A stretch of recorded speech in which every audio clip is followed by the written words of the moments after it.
Thank you, Jesus.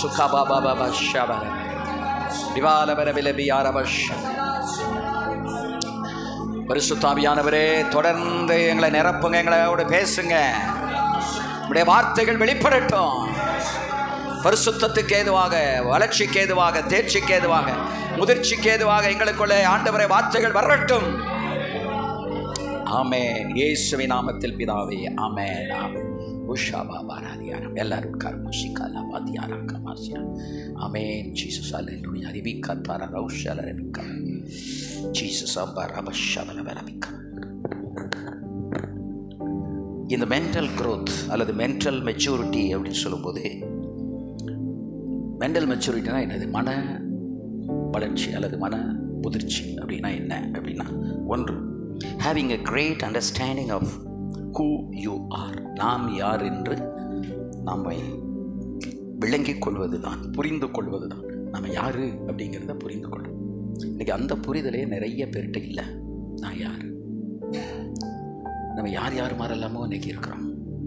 ஆனால் வேதத்தின் ஆழத்தில் நம்ம யார் அப்படிங்கிறத புரிந்து கொண்டால் உபதேசத்தையும் விட மாட்டோம், ஒழுக்கத்தையும் விட மாட்டோம், ஆவியானவரையும் விட மாட்டோம், கர்த்தரையும் விட மாட்டோம்.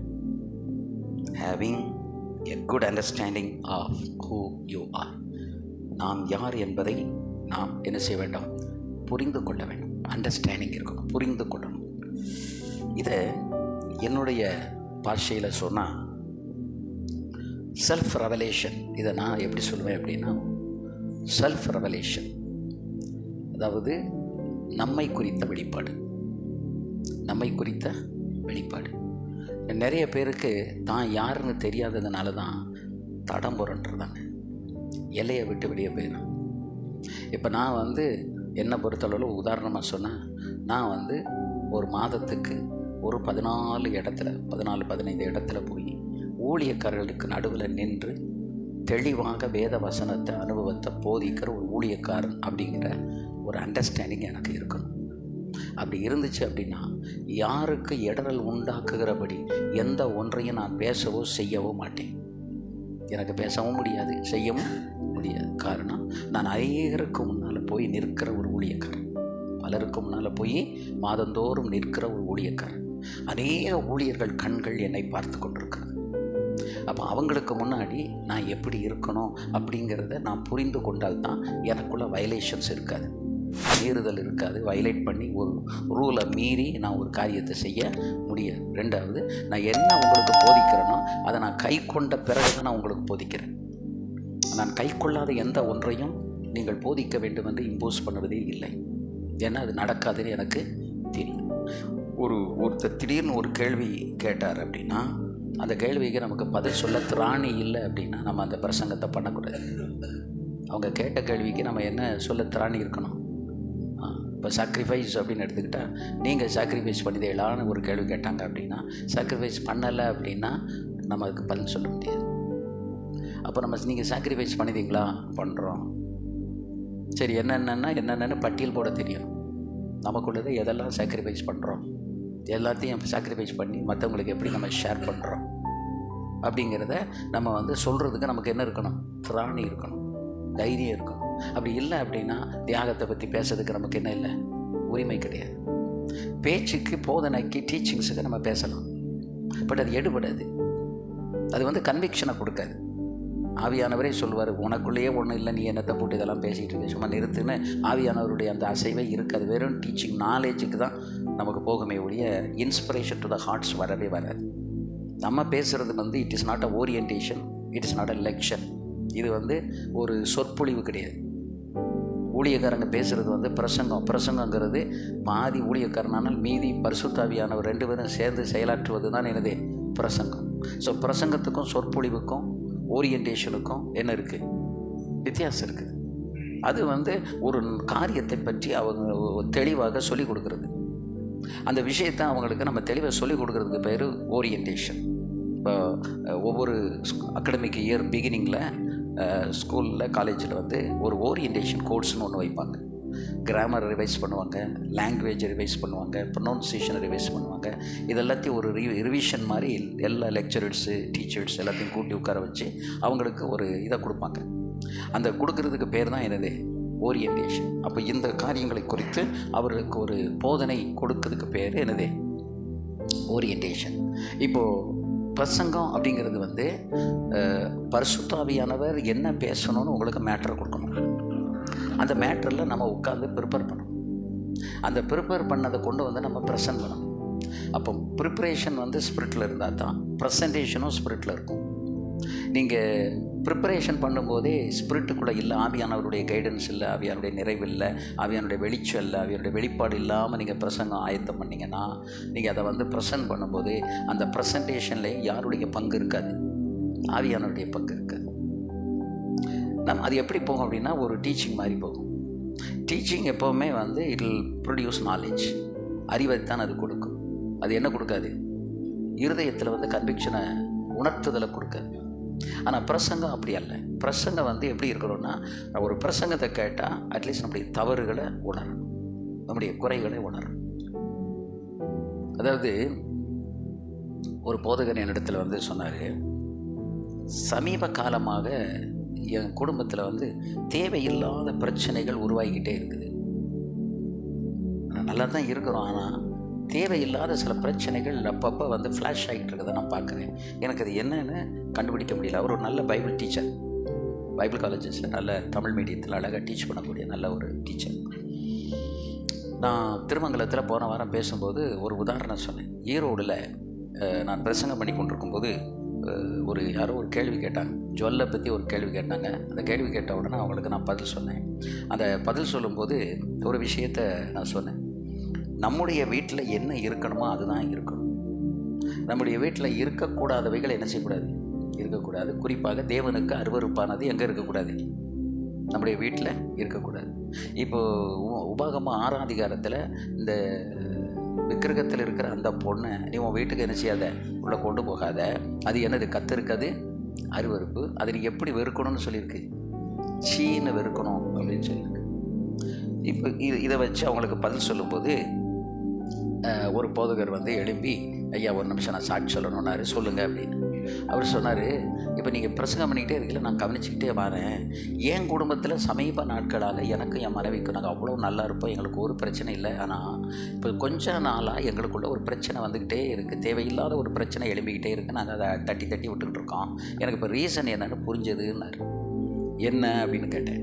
அப்போ அவர் சொன்னார், என்னுடைய விசுவாசி 2 கோல்டு காயினை வாங்கி கொண்டு வந்து பத்திரப்படுத்துறதுக்கு எங்கள் வீட்டில் வாய்ப்பு இல்லை, நீங்கள் இதை உங்கள் வீட்டில் வச்சுருங்க பாஸ்டர் அப்படின்னு 2 கோல்டு காயினை கொடுத்தாரு. அப்போது என் மனைவி சொன்னாங்க, நம்மளே தங்கம் போட மாட்டோம், நம்ம போட்டு தங்கத்தை வாங்கி எதுக்கு வைக்கணும், அது எதுக்குங்க வாங்குறீங்க, வேண்டாம் அப்படின்னு சொன்னாங்க.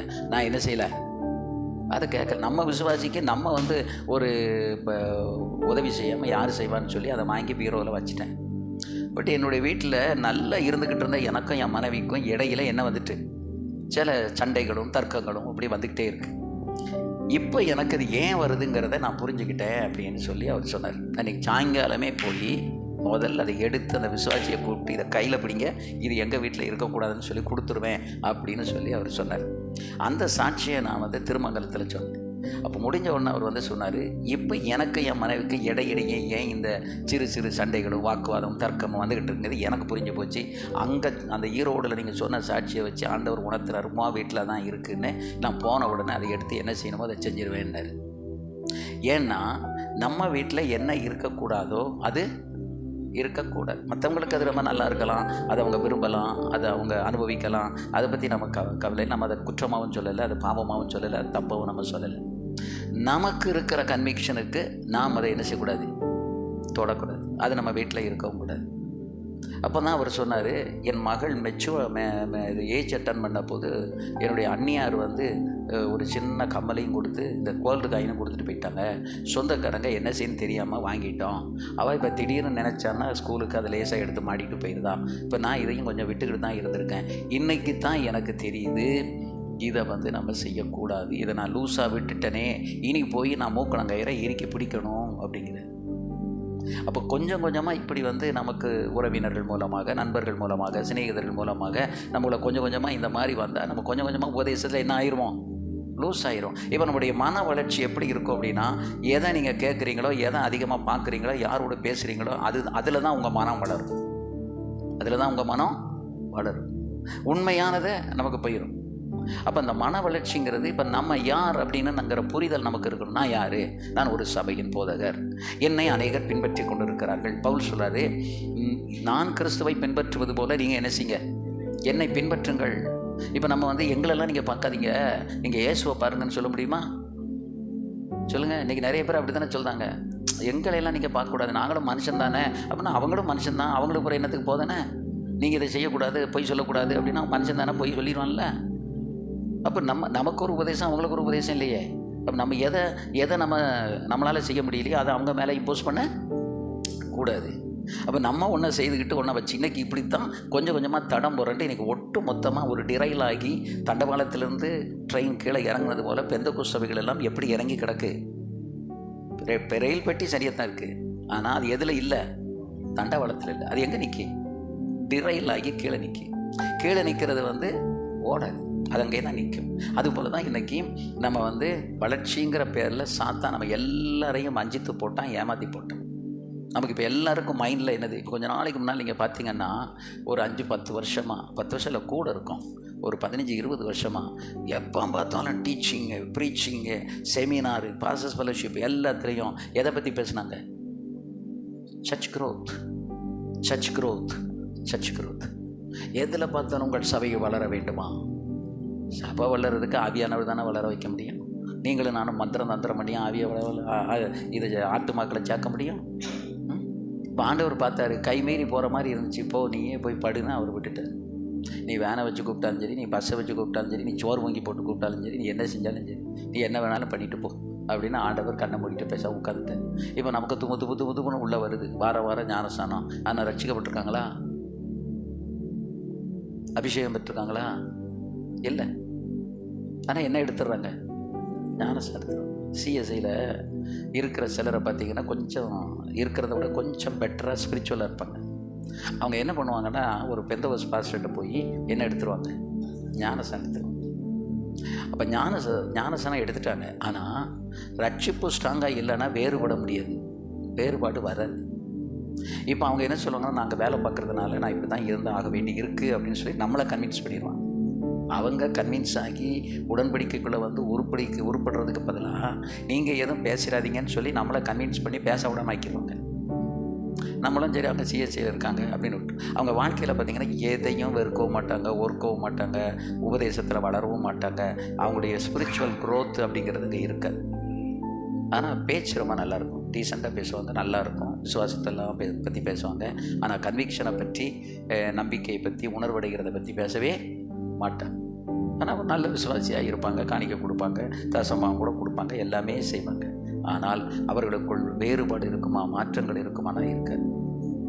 அவங்க என்ன செய்வாங்க, ஒரு சின்ன செயினாக கிடந்ததை நல்ல பெருசுண்டு வரல் தட்டி போட்டுக்கிடுவாங்க. இதில் அவங்களுக்கு மாற்றங்கள் வந்துக்கிட்டே இருக்கும். அது அவங்களுக்கு தவறுன்னு தெரியாது, இது நமக்கு தேவையான யோசிக்க மாட்டாங்க. நம்ம வேலை பார்க்குறோம், நமக்கு இப்படி இருந்தால் தான் முடியும். கழுதை கூட அலங்காரமான குதிரையை கொண்டு போய் விட்டால் நிற்குமா? அல்லது அலங்காரமான குதிரையோட கழுதையை கொண்டு வந்து விட்டால் நிற்குமா? கழுதை எங்கே கிடந்து பெறணும்? புழுதியில் தான் கிடந்து பிறந்துட்டு இருக்கும்.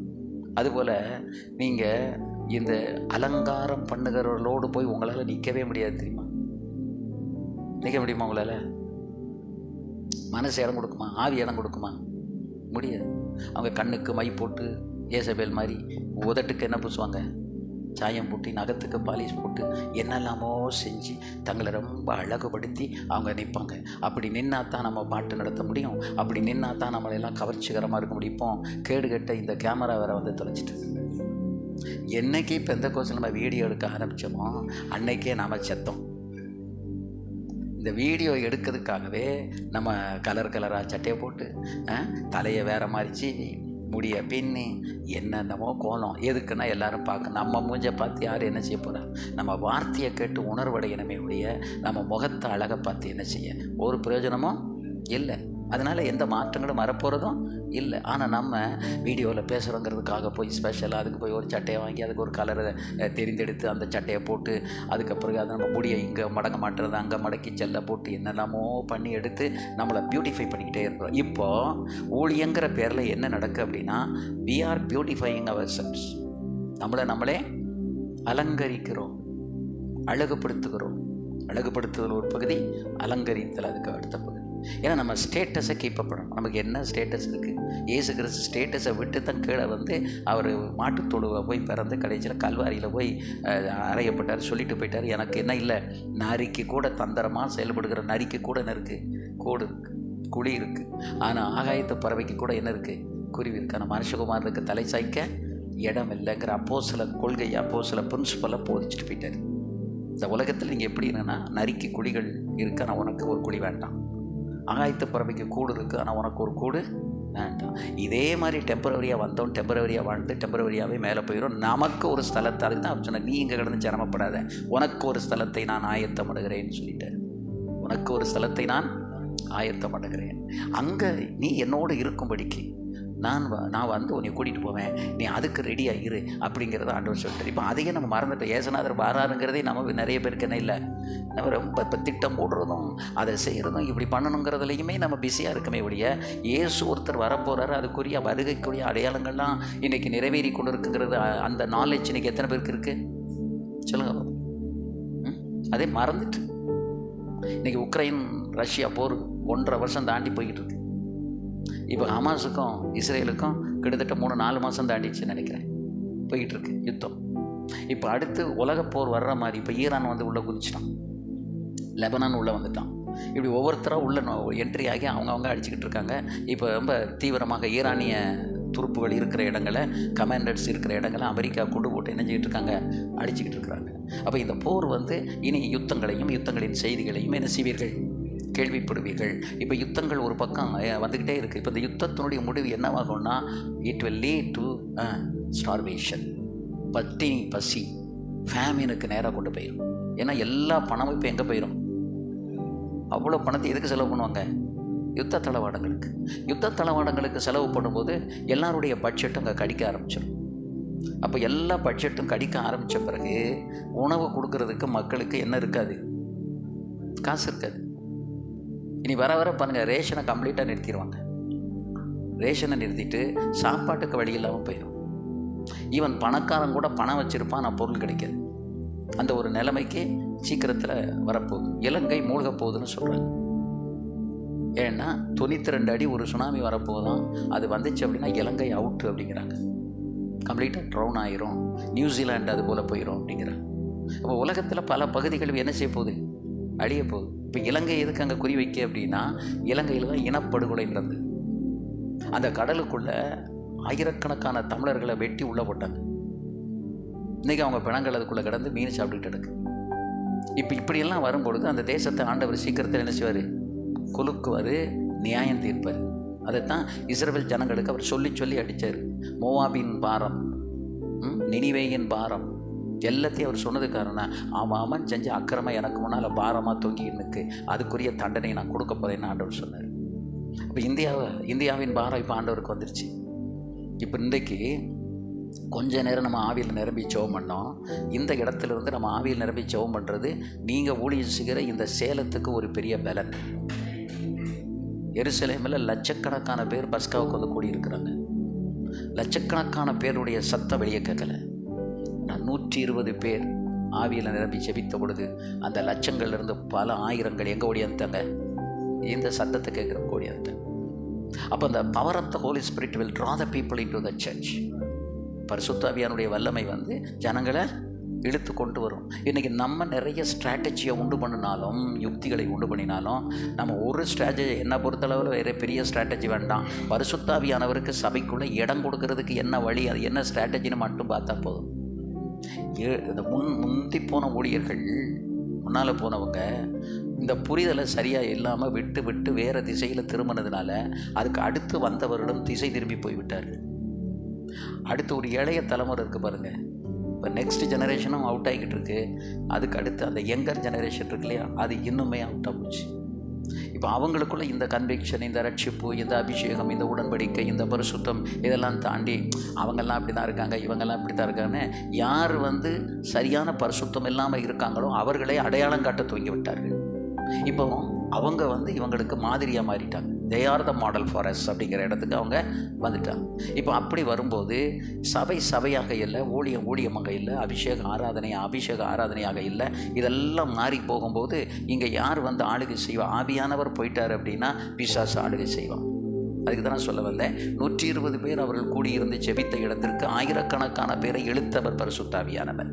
அதில் ரட்சிக்கப்பட்டவன் தான் 5000 பேர், 3000, 5000, அதுக்கப்புறம் மல்டிடியூட் அப்படின்னு சொல்லியிருக்கு. அவ்வளோ. ஆனால் 8ஆம் அதிகாரத்தில் வரும்பொழுது எல்லாம் சிதறடிக்கப்பட்டு போச்சு. அங்கே எருசலேம் சபையில் வந்து தரித்திரம் வந்துருச்சு, சாப்பாட்டுக்கு வழி இல்லை. அந்தியோகியாவில் இருக்கிற சபைகளிலிருந்து அப்போஸ்தலனாகிய பவுல் வந்து என்ன செய்கிறாரு, கொரிந்தியருக்கு பேசுகிறாரு, மற்ற சபைகளுக்கு பேசுகிறாரு. அங்கே பேசி அவர் காணிக்க தர்மபடத்தை எடுத்து கொண்டு வந்து எங்கே கொடுக்குறாரு, எருசலேமில் கொண்டு வந்து கொடுக்குறாரு. இதுதான் ஸ்பிரிச்சுவல் அல்லது ஸ்பிரிச்சுவாலிட்டியினுடைய நிலை. ஹெட் குவார்ட்டரில் வந்து ஒன்றும் இல்லை, எல்லாரும் கொண்டு வந்து கொடுத்து தான் ஹெட் குவார்ட்டர் நிறைந்தது. ஆனால் ஹெட் குவார்ட்டர்லேருந்து எல்லா இடத்துக்கும் பிரான்ச் அவுட் பண்ணுனா ஒரு சபையும் வளராது. ஒரு சபையும் வளராது. ஹெட் குவார்ட்டர்லேருந்து பணத்தை கொடுத்து நீங்கள் ஊழியம் செய்யுங்க, அதை செய்யுங்க, இதை செய்யுங்கன்னா ஒன்றும் நடக்காது, எதுவும் நடக்காது. ஏன் நடக்காது அப்படின்னு சொன்னால், அவங்க யாரை எதிர்பார்த்துக்கிட்டு இருக்காங்கன்னா மனுஷனை எதிர்பார்த்துட்டு உட்காந்துட்டு இருக்காங்க. நம்ம யாரை எதிர்பார்க்கணும்? தேவனை எதிர்பார்க்கணும். தேவனுக்கு சித்தமானால் அந்த ஊழியங்கள் நம்ம செய்கிற ஊழியம் கர்த்தருக்கு சித்தமானால் அதனுடைய ப்ரொவிஷன்ஸை கொடுக்கறது யார்? ஆண்டவர் தான் கொடுக்கணும். அதனுடைய ப்ராவிடன்ஸை கொடுக்கறது யார்? அவருக்கு சின்ன ஊழியம் பெரிய ஊழியம் படித்தவன் படியாதவன்லாம் இல்லை. பரிசுத்தமாக இருக்கிறவன் எவனோ அவனோடு அவர் சேர்ந்து கொள்ளுவார். பரிசுத்தவான்கள் என்று தான் நாம் அழைக்கப்படுகிறோம். பரிசுத்தவான்களோடு இணைந்து செயல்படுகிறவர் தான் யார்? பரிசுத்த ஆவியானவர். அப்போ நம்மை குறித்த புரிதல், நம்முடைய ஊழியத்தை குறித்த புரிதல் நமக்கு இருந்தால் தான் நம்ம வளர்ந்துக்கிட்டு இருக்கோமா தேஞ்சிக்கிட்டு இருக்கோமான்னு நமக்கு தெரியும். இரண்டாவது, இருதய முயற்சியின் வயது. இப்போ ஒரு முதிர்ச்சி அப்படிங்கிற அல்லது வளர்ச்சி அப்படிங்கிற ஒரு இடத்துல 25 வயது, 25 வயசு வந்துட்டாலே ஒரு இருதயம் ஓரளவுக்கு முதிர்ச்சி அடைந்து விட்டது என்ற அர்த்தம். அப்படி தான் நிர்ணயித்திருக்கிறார்கள், 25 வயசு.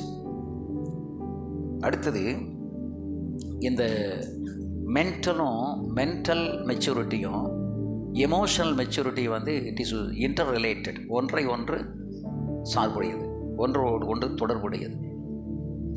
காரணம் என்ன அப்படின்னு கேட்டிங்க அப்படின்னா, மனசுக்குள்ளே தான் உணர்ச்சி இருக்குது. அந்த உணர்ச்சி வாசம் பண்ணுகிற இடம் எது? மனம், இருதயம். இருதயத்தை தான் மனம்னு சொல்கிறோம். இருதயத்தை தான் என்ன சொல்கிறோம்? நம்ம ஹார்ட் அப்படிங்கிறோம். அந்த ஹார்ட்டு தான் மனம், மைண்டு தான் மனம். மைண்டும் ஹார்ட்டும் இந்த ரெண்டும் ரொம்ப இன்டர் ரிலேட்டடு. உங்கள் மைண்டில் ஒன்று வந்தால் இருதயத்தை பிடிக்கும். இருதயத்தில் ஒன்று யோசிச்சிங்க அப்படின்னு சொன்னால் மைண்டில் அது வந்துடும். மைண்டு தான் கமெண்ட் கொடுக்கறது. மைண்டுக்கும் ஹார்ட்டுக்கும் ரிலேஷன்ஷிப் இருக்கிற மாதிரி மைண்டுக்கும் வயிற்றுக்கும் என்ன இருக்குது? ரிலேஷன்ஷிப் இருக்குது. நீங்கள் ஒரு நியூஸ் கேட்ட உடனே அப்செட் ஆகுறீங்க அப்படின்னா வயிறு தான் முதல்ல அப்செட் ஆகும். அப்போ உள்ளுக்குள்ளே இன்டர்னலாக எல்லா ஆர்கனும் ஒன்றோட ஒன்று என்னது? தொடர்புடையது. அப்போ ஒரு ஆர்கனில் ஒன்று வரும்போது பாருங்கள், இந்த உச்சந்தலையிலிருந்து 1 இன்ச்சுக்கு இந்த பக்கம் பார்க்கும்போது ஆனந்த சுரப்பின்னு ஒன்று இருக்குது. இந்த ஆனந்த சுரப்பிங்கிற இந்த கிளாண்ட் இருக்குது பார்த்தீங்களா? இந்த கிளாண்டை இந்த கிளாண்டு எப்போ ஒர்க் பண்ணும் அப்படின்னா, நல்லதை பேசுனீங்கன்னா, பாசிட்டிவாக பேசுனீங்கன்னா, மகிழ்ச்சியானதை பேசுனீங்கன்னா இந்த ஆனந்த சுரப்பி என்ன செய்யும்? அது நல்ல ஒர்க் பண்ண ஆரம்பிக்கும். இந்த கிளாண்ட் ஒர்க் ஆகி அதை ப்ரொடியூஸ் பண்ணி நம்ம ஏன் ஒரு நல்ல காரியம் கேட்டவுடனே சிரிக்கிறோம், ஒரு துக்கமான காரியத்தை கேட்டவுடனே ஏன் அழுகிறோம்? எல்லாமே இந்த கிளாண்டினுடைய செக்ரீஷன் தான். அப்போ இந்த ஆனந்த சுரப்பி நீங்கள் நல்லதை பேச ஆட்டோமேட்டிக்காக கிளாண்டு சுரப்பிங்கிறது கிளாண்டு. அப்போ இந்த இடத்துல இருக்கக்கூடிய இந்த கிளாண்டு அதுக்கு இங்கிலீஷில் ஏதோ ஒரு பேர் சொல்லுவாங்க. அந்த கிளாண்டு நம்ம நல்லதை காதில் கேட்கும்போது, நல்லதை வாயில் பேசும்போது, நல்லதை பார்க்கும்போது உங்களுக்குள்ள அறியாத ஒரு மகிழ்ச்சியை உங்களுக்குள்ளே கொடுக்குது. அது பேர் தான், அதனால தான் அது ஆனந்த சுரப்பி. இந்த ஆனந்த சுரப்பி காதில் நல்ல வார்த்தை விழுந்த உடனே பாசிட்டிவாக. ஏன் ஜனங்கள் கர்த்தர் உங்களை விடுவிப்பார், கர்த்தர் உங்களை ஆசீர்வதிப்பார் நம்ம பிரசங்கத்தில் சொன்ன உடனே எல்லோரும் என்ன செய்தாங்க? கைதட்டு தான். கர்த்தர் உங்களை திருத்துவார். யாராவது கைதட்டுவாங்க? தட்ட மாட்டேன். திருத்துவார், உடைப்பார் அப்படின்னு அவங்க பாட்டில் அப்படியே இடிஞ்சு போய் உட்காந்து. ஆனால் கர்த்தர் உங்களை உயர்த்துவார், கர்த்தர் உங்களை ஆசீர்வதிப்பார்னா, ஐயாப்பா ஏன் தெரியுமா? இந்த வார்த்தை வந்த உடனே அந்த கிளாண்டு செக்ரீஷன் பண்ணுது. உடனே அவங்களுக்குள்ள ஒரு பெரிய சந்தோஷம் உண்டாகுது, ஒரு ஆர்ப்பரிப்பு வருது, ஒரு மகிழ்ச்சி வருது. ஆக நம்முடைய இந்த உடம்பில் ஒவ்வொரு பகுதிக்கும் பகுதி என்ன இருக்குன்னா இன்டர் ரிலேட்டட், ஒன்றோட ஒன்று தொடர்புடையதாக இருக்குது. எதுவுமே தனித்தனியாக இயங்காது, ஒன்றுக்கொன்று தொடர்புடையதாக இருக்கிறது. அப்போது அதுக்கு தான் பவுல் சொல்கிறார், நிறைவான வளர்ச்சிக்கு தக்கதாக. அப்படின்னா உடம்பில் இருக்கிற உள் உறுப்பும் மைண்டு எல்லாமே நிறைவாக ஒன்று போல் வளர்ந்து வரணும் அப்படிங்கிற. இதை ஒன்று போல் வளர்ந்து வரும்பொழுது தான் நம்ம கிறிஸ்துவுக்காக ஒன்றை சாதிப்பதற்கு நம்முடைய வளர்ச்சியானது முதிர்ச்சியின் நிலையை நோக்கி அது போகிறது. அப்போ இந்த இந்த இந்த அதாவது உபதேசத்தை நம்ம கொஞ்சம் மாற்றுறோம் அல்லது உபதேசத்தை நம்ம கொஞ்சம் விடுறோம் அப்படின்னு சொன்னால் என்ன ஏற்படும் அப்படின்னா டிஸார்டர் ஏற்படும். ஒழுங்கற்ற ஒரு நிலை அங்கே ஏற்படும். அதாவது இம்மெச்சூர் பர்சனாலிட்டி, வளர்ச்சி அடையாத ஆழத்துவம் அப்படின்னு சொல்கிறவங்க வளர்ச்சி அடையலை அப்படின்னு சொன்னால் அவங்க என்ன செய்திருவாங்க? டிஸார்டருக்குள்ளே போயிடுவாங்க. நல்ல வளர்ச்சி அடைந்தவங்க மட்டும்தான் என்ன செய்வாங்க? ஒழுக்கத்துக்குள்ளே நிற்பாங்க. நல்ல கவனிங்க, ஒழுக்கத்துக்குள்ளே நம்ம இருந்தோம்னா நமக்குள்ள ஒரு வளர்ச்சியும் முதிர்ச்சியும் தன்னால் வந்துக்கிட்டே இருக்கும். அப்படி இல்லை அப்படின்னா ஒழுங்கற்று போய்கிட்டே இருப்போம். எதுலேயும் செல்ஃப் டிசிப்ளின், தன்னை ஒழுங்குபடுத்த தெரியாது, குடும்பத்தை ஒழுங்குபடுத்த தெரியாது, பிள்ளைகளை ஒழுங்குபடுத்த தெரியாது, சபையை ஒழுங்குபடுத்த தெரியாது, ஊழியத்தை ஒழுங்குபடுத்த தெரியாது, ஆராதனையை ஒழுங்குபடுத்த தெரியாது, கட்டடத்தை ஒழுங்குபடுத்த தெரியாது, அது மட்டும் இல்லை வீட்டை ஒழுங்குபடுத்த தெரியாது. தன்னையே ஒழுங்குபடுத்தாத ஒரு ஆளால் எதையுமே ஒழுங்குபடுத்த முடியாது. முதல்ல நீங்கள் எல்லாத்தையும் ஒழுங்குபடுத்துறதுக்கு முன்னால் எதை ஒழுங்குபடுத்தணும்? நம்மளை ஒழுங்குபடுத்தணும். ஒரு ஆசாரியனுக்கு எப்படி கிட்டத்தட்ட 4-5 வஸ்திரங்களை ஆண்டவர் கொடுக்குறாரோ, ஒவ்வொன்றா உள்ளுக்குள்ளே ஒன்று அவன் உள்ளே போட்டு அவ்வளோ போட்டு தன்னை டைட் பண்ணிக்கிட்டு தான் எங்கே வந்து நிற்கணும்? ஆசரிப்பு கூடாரத்தில் வந்து நிற்கணும். அதன் பிரதான ஆசாரியன் போடுறதுக்கு பாருங்கள், அதெல்லாம் கிட்டத்தட்ட 10 லட்சம் ரூபாய்க்கு மேலே இருக்கும். அவ்வளவு விலையேறப்பட்டது. ஏன்னா அங்கே 12 கல் போட்டிருக்கானே, அந்த 12 கல்லுமே என்னது? பயங்கர விலை. ஒவ்வொரு கல்லும் அதில் தான் யார் பேர் எழுதியிருக்கோம்? அந்த 12 கோத்திரங்களுடைய பேர் எழுதியிருக்கோம். ஏன் இந்த 12 கோத்திரத்தில் சும்மா நம்ம இந்த கருங்கல்ல சைஸ் பண்ணி அந்த கருங்கல்ல அல்லது மார்பிளில் எழுதுனேன்னு எதுக்காக ஆண்டவர் அத்தனை வைடூரியங்களையும் சுனீரம் படிக்கப்பச்சனை அத்தனை விலையேறப்பட்ட கல்லில் இந்த பேரை எழுதுன்னு சொன்னார்? எதுக்காக அப்படி சொன்னார்? அவ்வளோ விலை கூடதை கொண்டு போய் அதில் எழுதி இதில் நீ தொங்க விட்டுக்கிட்டு அல்ல, நீ எதுக்கு சொன்னார்? ஒவ்வொரு கோத்திரமும் ஆண்டவருடைய பார்வையிலே ஒரு வச்சிரக்கல், ஒரு சுனீரம், ஒரு படிகப்பச்சை. டெல்லி ரஷ்யன் மார்க்கெட்டுக்கு போயிருக்கும்போது ஒரு சின்ன படிகப்பச்சை கல்லை பார்த்தேன். இந்த இவ்வளோதான் இருக்கும், போட்டிருந்தா பல லட்சம் ரூபாய். ஒரு சின்ன பாக்ஸில் வச்சு அதை வச்சிருந்தோம். அது வந்து எமரால்டு படிகப்பச்சை. விலையை பார்த்தா தலை சுற்றிட்டு. அப்போ தான் நான் யோசித்து பார்த்தேன், இவ்வளோ சின்ன இந்த படிகப்பச்சை இந்த கல் வந்து இவ்வளோ விலையானால் ஒரு கோத்திரத்தினுடைய பெயரை எழுதக்கூடிய அளவுக்கு எது இருக்கணும்? இந்த கல் இருக்கணும். அப்போ அந்த கல் எவ்வளோ விலையாக இருந்திருக்கும் நீங்கள் யோசித்து பாருங்கள். அவ்வளோத்தை எதில் வச்சு தைக்கணும்? ஆசாரியனுடைய ஆடையில், பிரதான ஆசாரியனுடைய ஆடையில் வச்சு, அந்த ட்ரெஸ்ஸில் வச்சு அது வந்து ஃபிக்ஸ் பண்ணியிருக்கணும். இப்போ 12 கல் அப்படிங்கும்போது இந்த நெஞ்சில் அந்த கல் இருந்துச்சுன்னா எதை அழுத்தும் தெரியுமா? ஹார்ட்டை தான் அழுத்தும். அப்போ இஸ்ரவேல் 12 கோத்திரத்தினுடைய பாரத்தையும் அந்த பிரதான ஆசாரியன் வந்து எதில் சுமக்கணும்? தன் இருதயத்திலே சுமக்கணும். அதான் அதனுடைய சிம்பாலிசம், அதான் அதனுடைய கருத்து. அப்போ ஆசாரியன் வந்து 12 கோத்திரத்தையும் he has to carry in his bosom, அவனுடைய அந்த நெஞ்சில் அவன் போட்டு அதை சுமக்கணும். அதுபோல் ஒவ்வொரு விசுவாசியும் இன்றைக்கி நம்ம வந்து ஊழியக்காரங்க சுமந்துக்கிட்டு இருக்கணும். ஒவ்வொரு விசுவாசியும் சுமந்தா தான் ஒவ்வொரு விசுவாசியை பற்றி நமக்கு தெரியும். இன்றைக்கி நம்ம விசுவாசியை பற்றி நமக்கு தெரியுமா? நேற்றுக்கு நடந்ததை கேளுங்க. எங்கள் சபையில் உள்ள ஒரு விசுவாசியோட மகா இன்னொரு விசுவாசியோடு ஜெபம் பண்ணுறதுக்கு முன்னால் வராங்க. நான் அப்படி ஒவ்வொருத்தருக்கா ஜெபம் பண்ணிவிட்டு இப்படி டக்குன்னு பார்த்தோன்னே, நீ யார் அப்படின்னு கேட்டேன். உடனே அவள் சொன்ன, பக்கத்தில் இருந்து வச்சோன்னா, பாவு தங்கச்சி. இப்போ பாவு தங்கச்சியா? சபைக்கு வந்துக்கிட்டு இருக்காங்க. திடீர்னு நமக்கு பார்த்த உடனே டெய்லி பார்த்துக்கிட்டு இருந்தாலும் வாரம் பார்த்துக்கிட்டு இருந்தால் நமக்கு என்ன செய்யும்? அந்த முகம் மனசில் நிற்கும். என்னைக்கு ஒரு நாள் வரும்போது நமக்கு என்ன செய்ய மாட்டேங்க. இத்தனைக்கும் ஒரு 350 பேர் இருக்கிற சபையிலே இந்த தடுமாற்றம் அப்படின்னா 3500, 2000, 1000ன்னு சொன்னால் எப்படி நமக்கு ஞாபகம் இருக்கும்? அவங்கள நம்ம சுமக்கவும் முடியாது. ஞாபகத்தில் கூட வர்றது ரொம்ப கஷ்டம். ஆனால் நமக்கு இன்றைக்கி சாத்தா வந்து என்ன பண்ணிட்டோன்னா, ஒரு சைடாக குரோத் வேணும், அந்த குரோத்து கண்டிப்பாக இருக்கணும். ஆனால் ஒரு சபையில் கூடாமல் பட்டணம் முழுவதும் சபைகளாக மாறணும். பட்டணம் முழுவதும் ஒரு சபையில் 1000ங்களை வைக்கிறத விட ஒரு 5 சபையில் 200 வச்சு 5 சபையாக இருந்துச்சு அப்படின்னா சுமக்கிறது ஈஸி, நடத்துறது ஈஸி, அவங்களுக்கு போதிக்கிறது ஈஸி, அவங்கள வழி நடத்துறது ஈஸி, அவங்க நம்மளை அப்ரோச் பண்ணுறது ஈஸி, எல்லாமே ஈஸி. ஆனால் இன்றைக்கி அதை செய்ய விடாமல் கொஞ்ச நாளையில் இப்படியே இருந்து போதகருடைய தொடர்பு அவர்களுக்குள்ளே இல்லாமல் போய் சபையில் வந்து பட்டும் படாமல் வந்து உட்கார்றாங்க, அப்படியே போயிடுறாங்க. போதகருடைய கண்காணிப்பு இல்லை, போதகர் வீட்டுக்கு போக முடியலை. ஏன்னா நிறைய இருக்குது. நம்ம மனுஷன் தான், நம்ம எவ்வளவு தான் போய் பார்க்க முடியும்? வீட்டுக்கு போனால் தான் அந்த வீட்டில் என்ன ஆவி உலாவிக்கிட்டு இருக்குன்னு நமக்கு தெரியும். டிவி ஆவி உலாவிக்கிட்டு இருக்கா, நாடக ஆவி உலாவிக்கிட்டு இருக்கா, சினிமா ஆவி உலாவிக்கிட்டு இருக்கா, ஆடம்பர ஆவி இருக்கா, என்னங்கிறது எங்கே போனால் தெரியும். அந்த காலத்திலலாம் வந்து விசுவாசிகள் பாஸ்டர் வீட்டுக்கு மாதம் 2 மாதத்துக்கு ஒரு தடவை வரலன்னா அவங்க வந்து எப்படியாவது எடுத்துகிட்டு போயிடுவாங்க. வீட்டுக்கு கண்டிப்பாக என்ன செய்யுங்க, வாங்கன்னு எடுத்துகிட்டு போயிடுவாங்க.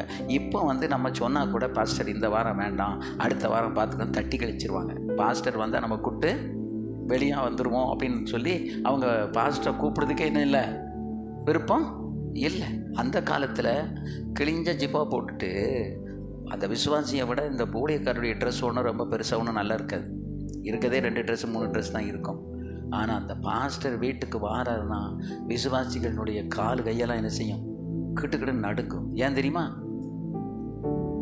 இவர் அங்கே போய் உட்காந்து கண்ணை மூடி தோத்திரம் பிரதர் அப்படின்னு, ஏன் பிரதர் நீங்களும் சிஸ்டர் ஓயாமல் சண்டை போடுதீங்கன்னு இப்படி கண்ணை மூடிக்கிட்டே கேட்பார்.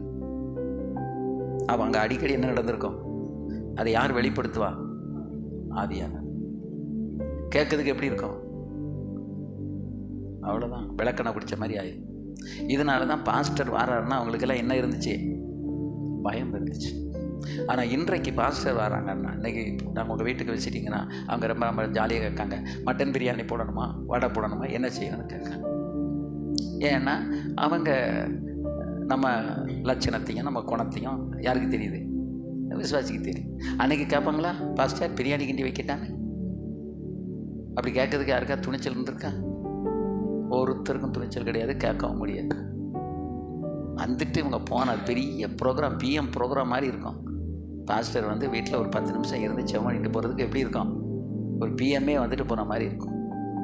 ஏன்னா அவங்களுக்குள்ள இந்த ரெவலேஷன், இந்த வெளிப்பாடு, இந்த ஆவியானுடைய நடத்துதல். அங்கே போய் நின்ன உடனேயே அந்த குடும்பத்தை குறித்த அத்தனை காரியங்களும் கர்த்தருடைய ஆவியான, அதெல்லாம் ஆச்சரியமான அனுபவங்கள். அந்த குடும்பத்தினுடைய அத்தனை காரியங்களையும் ஆவியானவர் புட்டு வச்சுருவார். அவங்க அழகாக ஜெபத்திலே எல்லாத்தையும் சொல்லிடுவாங்க.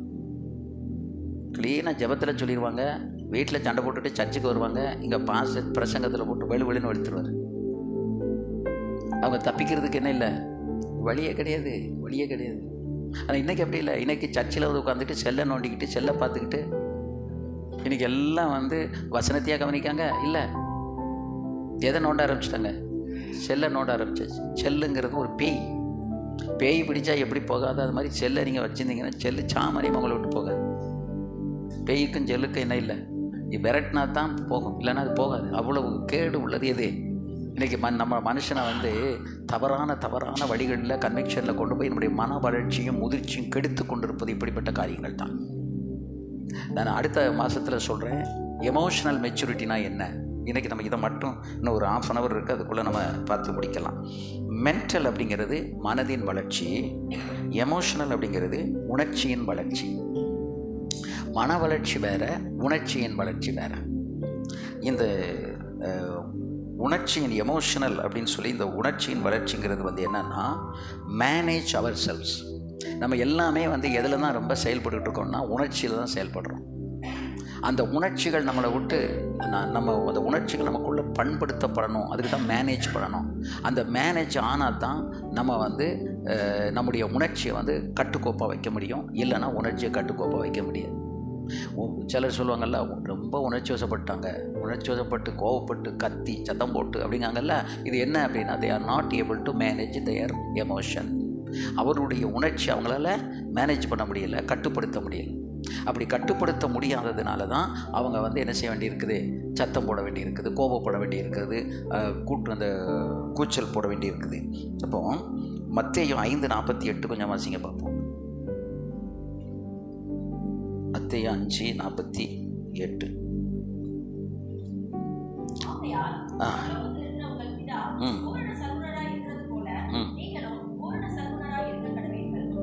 இந்த மத்தேயு சுவிசேஷம் 5ஆம் அதிகாரத்திலேயே பூரண சற்குணத்தை பற்றி, ஒரு பெர்ஃபெக்ஷனை பற்றி அல்லது பெர்ஃபெக்ட் லைஃப்பை பற்றி அப்போ ஆண்டவராகிய இயேசு கிறிஸ்து சொல்கிறாரு. இது நம்முடைய குணாதிசயம், கேரக்டர்.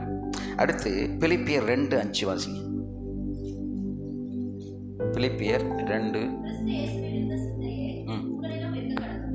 இப்போ நம்ம என்ன சிந்தையோடு இருக்கணும், எப்படிப்பட்ட காரியத்தை சிந்திக்கணும் அப்படின்னு கேட்டால், நம்முடைய சிந்தை எப்படி இருக்குன்னு சொல்கிறேன்னா, கிறிஸ்து இயேசுவில் இருந்த சிந்தையே உங்களிலும் இருக்க கடவுது.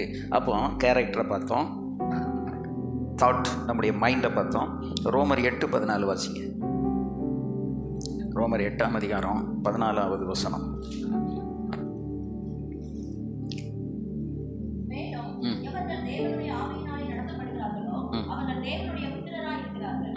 அப்போ இதான் லெட் பை த ஸ்பிரிட். அப்போ இந்த ஆவியினால் நடத்தப்படுதல். இப்போ குணாதிசயத்தை பார்த்துட்டோம், அதுக்கடுத்து மைண்டை பார்த்துட்டோம், அதுக்கடுத்து ஸ்பிரிட்டை பார்த்தாச்சு. இந்த 3க்குமே வேதத்தில் இந்த வசனங்களை சொல்லி போதிக்கிறத நம்ம பார்க்குறோம். சரி, இப்போ நம்முடைய மன வளர்ச்சியை எந்த அளவுக்கு நம்ம செக் பண்ண முடியும், அல்லது எப்படி நம்ம செக் பண்ணுறது? How to check our mental maturity? அதாவது நாம் யார் என்று என்ற புரிதல் நமக்கு வேண்டும். அதுக்கு பேர் தான் செல்ஃப் ரெவலேஷன். அதாவது செல்ஃப் ரெவலேஷன் இருக்கணும், காட்ஸ் ரெவலேஷன் இருக்கணும், மினிஸ்டீரியல் ரெவலேஷன் இருக்கணும், லைஃப் ரெவலேஷன் இருக்கணும். இதெல்லாம் நமக்குள்ளே இருந்தால் தான் நம்ம வந்து ஒரு எல்லாத்தையும் ஒருங்கிணைத்து ஒரு சின்ன ரவுண்ட் அபவுட்டில் எல்லாத்தையும் கரெக்டாக நம்ம கொண்டு வர முடியும். செல்ஃப் ரெவலேஷனுங்கிறது நம்மை குறித்த வெளிப்பாடு. காட்ஸ் ரெவலேஷன் அப்படிங்கிறது நாம் எந்த தேவனை வணங்குகிறோம், அவர் எப்படிப்பட்டவர் அப்படிங்கிற அந்த வெளிப்பாடு நமக்கு இருக்கணும். மூன்றாவது, நம்ம என்ன ஊழியம் செய்கிறோங்கிற வெளிப்பாடு நமக்கு இருக்கணும். நாலாவது, நம்முடைய வாழ்க்கையை குறித்த வெளிப்பாடு. நம்ம வாழ்க்கை எப்படி இருக்கணும், எப்படி இருக்கக்கூடாது அப்படிங்கிற அந்த வெளிப்பாடு நமக்குள்ளே இருக்கணும். இன்றைக்கி வாழ்க்கை வெளிப்பாடு இல்லாததுனால தான் கிறிஸ்தவருடைய வாழ்க்கை வந்து இன்றைக்கி அந்த நேர்கோட்டை தாண்டி ஒரு வரையறை இல்லாமல், அலைன்மெண்ட் இல்லாமல் தப்பி போகிறதை இன்றைக்கி நான் பார்க்குறோம். ஏன்னா வாழ்க்கையை குறித்த வெளிப்பாடு அவர்களுக்கு இல்லை. இப்போது இதுக்கு ஒரு உதாரணமாக நம்ம யாக்கோபை எடுத்துக்கொள்வோமானால், யாக்கோபு வந்து பெயர்சபாவிலிருந்து பெற்றோரோடு கூட அவன் இருக்கும் வரையிலும் தனக்குள் ஒரு வளர்ச்சியையோ தேர்ச்சியையோ அவன் என்ன செய்யவில்லை, அடையவில்லை. ஏன்னா அவன் யாரை சார்ந்திருந்தான்? தாய் தகப்பனை சார்ந்திருந்தான். அவர்களை சார்ந்து, அதாவது நீங்கள் தனியாக கிறிஸ்துவோடு இணைந்து இருக்கிற வரைக்கும் தான் உங்களுக்கு வளர்ச்சி. அதை நீங்கள் விட்டுட்டு ஒரு மனுஷனை சார்ந்து அல்லது அதாவது நம்ம ஒரு ஸ்தாபனத்தில் தான் இருக்கணும், பட் முழுக்க முழுக்க ஸ்தாபனத்தையே சார்ந்து இருந்தீங்கன்னு சொன்னால் உங்கள் ஊழியம் வளராது. Physically it cannot grow and spiritually it cannot grow. அந்த இன்ஃப்ராஸ்ட்ரக்சர்லையும் உங்களுக்கு ஒரு வளர்ச்சி அதில் வரவே வராது. நிறைய பேர் நீங்கள் பார்த்தீங்கன்னா, எனக்கு ஸ்தாபனம் வந்து இடம் வாங்கி தரல, எனக்கு ஸ்தாபனம் வந்து இதை கட்டி கொடுக்கல, எனக்கு ஸ்தாபனம் வந்து ஒன்றும் செய்யலை, இப்படியே சொல்லிக்கிட்டு அவங்க பாட்டு படிக்கிட்டே உட்காந்துருப்பாங்க. ஒன்றுமே அங்கே நடக்காது.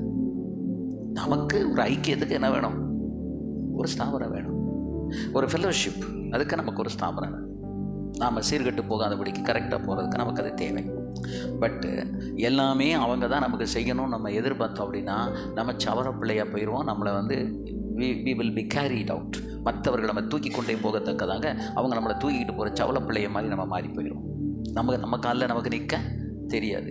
நம்மளை ஆண்டவர் அழைத்திருக்கிறார், நமக்கு ஆண்டவர் ரட்சித்திருக்கிறார், அபிஷேகத்தை கொடுத்திருக்கிறார். அழைப்பு என்பது நமக்குள்ள இருக்கிறது. எதையுமே தேவனிடத்திலிருந்து கேட்டு வாங்கி பெற்றுக்கொள்ளத்தக்கதான துணிச்சல், தைரியம், விசுவாசம், நம்பிக்கை எல்லாம் நமக்கு இருக்குது. அவங்க கேட்டால் கொடுக்குற மாதிரி நம்ம கேட்டாலும் கர்த்தர் என்ன செய்வார்? கொடுப்பார். ஆனால் எதை எப்போ கேட்கணுங்கிற விவஸ்தை மட்டும் நமக்கு தெரியும். நம்ம ஒன்று கேட்டதெல்லாம் கொடுப்பாரா அப்படின்னா அவர் கேட்டதெல்லாம் கொடுக்கவே மாட்டார். நமக்கு எது தேவையோ, எந்த நேரத்தில் எது தேவை என்று அறிந்தால் கர்த்தர் வந்து உள்ளங்களில் பேசி அதை கொடுக்க வைப்பார். கொடுக்காதவங்களையும் கொடுக்க வைக்கிறவர் தான் யார்? ஆண்டவர். உங்களுக்கு ஒன்று தேவை அப்படின்னா ஆண்டவர் வந்து கண்டிப்பாக அதை வந்து என்ன செஞ்சிடுவார்.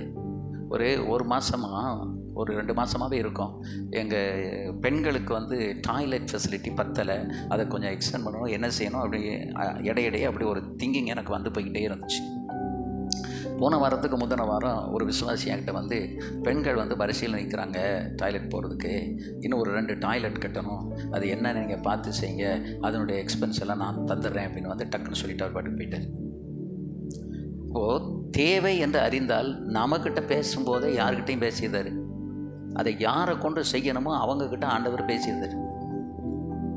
இதுதான் நமக்கு அந்த விசுவாச செவி. நம்ம பணத்தெல்லாம் கட்டிக்கிட்டெல்லாம் ஒன்றும் வச்சுருக்க முடியாது. நம்ம இன்றைக்கி கையில் காசு வரும், நாளைக்கு ஓட்டையாண்டி ஆகிடும். எவ்ரிடே ரிச் மேன் எவ்ரிடே புவர்ன கதையில் தான் போய்கிட்டே இருக்கும். திடீர்னு கிடைக்கும், திடீர்னு கொடுத்துருவோம். வந்து எதுக்கு நம்ம கைக்கு வருதுன்னா கொடுக்குறதுக்கு தான் வருது. இங்கே வாங்கி அங்கே கொடுத்துட்டு, அங்கே வாங்கி இங்கே கொடுத்துட்டு இப்படியே போயிட்டே இருப்போம். காரியம் நடந்துக்கிட்டு இருக்குமே ஒழிய we cannot be rich. அப்படி ரிச்சுங்கிற இடத்துக்கு வந்தால் we cannot go to heaven. பணக்காரங்கிற இடத்துக்கு நீங்கள் வந்துட்டு ஐஸ்வர்யவான்னு வந்துட்டா எங்கே போக முடியாது? பரலோக ராஜ்யத்துக்கு போக முடியாது. அப்படியானால் அந்த ஆண்டவர் வந்து எல்லாத்தையும் கரெக்டாக அறிந்து தெரிந்து தான் வச்சுருக்கிறார். இப்போ யாக்கோபு தாயும் தகப்பனையும் சார்ந்து இருக்கிற வரைக்கும் அவனுக்கு ஒரு சொப்பனம் இல்லை, அவனுக்கு ஒரு தனியாக ஒரு வாக்குத்தத்தம் இல்லை, ஒரு என்கவுண்டர் கிடையாது, தேவனோட உள்ள தனியான சந்திப்பு அவனுக்கு கிடையாது, தேவன் பேசினது கிடையாது, ஒன்றுமே கிடையாது. அவன் பாட்டுக்கு அம்மா சொன்னதை கேட்டுக்கிட்டு அம்மா முந்தானையை முடிஞ்சுக்கிட்டு குணசாலி தான், கூடரவாசி தான். பட் ஸ்பிரிச்சுவலாக எடுத்துக்கிட்டு அவனுக்குள்ளே என்ன டெப்த் ஆஃப் க்ரோத் இருந்துச்சு? ஒன்றும் கிடையாது. அப்படி இருக்கிறதுக்கு அவனுக்கு அங்கே வந்து சந்தர்ப்பம் கிடையாது. ஆனால் ஆண்டவர் இப்போ இவனை ஒரு பெரிய காரியத்தை கோத்திர பிதாவுக்காக உருவாக்கணும். ஈசாக்கு உள்ளத்தில் பேசினார், அண்ணன் தம்பிக்குள்ள பகையை உண்டு பண்ணார். கரெக்டாக அவங்க அப்பா கூப்பிட்டு சொன்னாங்க, நீ எதுக்கு நாங்கள் ரெண்டு பேரையும் ஒரே நாளில் இழக்கணும், நீ போய் எங்கே போய் கல்யாணம் முடிச்சுட்டு வா, மாமா வீட்டுக்கு போன்னு சொல்லி அனுப்பி விட்டாங்க. ஈசாக்குக்கு பொண்ணு பார்க்கும்போது எலியேசர் அனுப்பி எல்லா சபரட்சணைகளையும் கொண்டு போய் கொடுத்து ரெபேக்காளை கூட்டிகிட்டு வந்தாங்க. இப்போ இவனுக்கு மோர் தேன் 600 கிலோமீட்டர்ஸ் இவன் நடக்கணும். இவனுக்கு ஒரு ஆள் ஒரு வேலைக்காரனை கூட துணை கொடுக்கல. நீ போயிட்டு வா அப்படின்ட்டான். அவனும் சரின்ட்டா. ஏன்னா அங்கே இருக்க நமக்கு ஆபத்து, எந்த நேரத்தில் ஏசானவளை போட்டு தள்ளுவான்னு தெரியாது. இந்த இடத்த விட்டு தப்பிச்சா போதும், தனியாக கூட நான் போயிருந்தேன், தலை தப்புனது தம்புறான் முடியும்னு சொல்லி அவன் நேரம் வந்து எங்கே படுத்துட்டான், லூஸில் வந்து படுத்துட்டான். ஆதியாகமம் 28ஆம் அதிகாரத்தில் 12வது வசனத்தில் வந்து பாருங்கள், அவன் அந்த லூஸ் என்கிற இடத்துல வந்து அவன் படுத்த போது அன்று ராத்திரி அங்கே அவன் ஒரு சொப்பனம் கண்டான்.